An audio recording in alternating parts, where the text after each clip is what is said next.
কি বলতে চাও? সুলতান, আই এম সরি। আমি তখন বুঝতে পারছিলাম না কি করব, কিন্তু এখন এসব আতঙ্কে আমি থাকতে পারছি না। তুমি তো আমায় ভালোবাসতে, প্লিজ মাফ করে দাও। যা হয়েছে তা তো বদলানো সম্ভব না। দরকার হয় একটা বাজে স্বপ্ন ভেবে সবকিছু ভুলে যাও।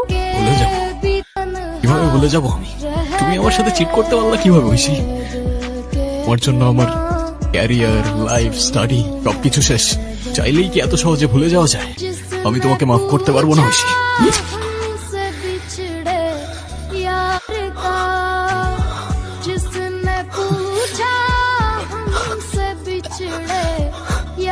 আমি জানতাম তুমি আজকে আমাকে মেরে ফেলবা।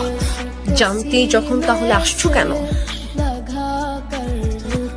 এটা দেখতে যে আমি যাকে এত ভালোবাসতাম সে আমার চোখের থেকে তাকিয়ে কিভাবে আমায় মেরে ফেলতে পারে।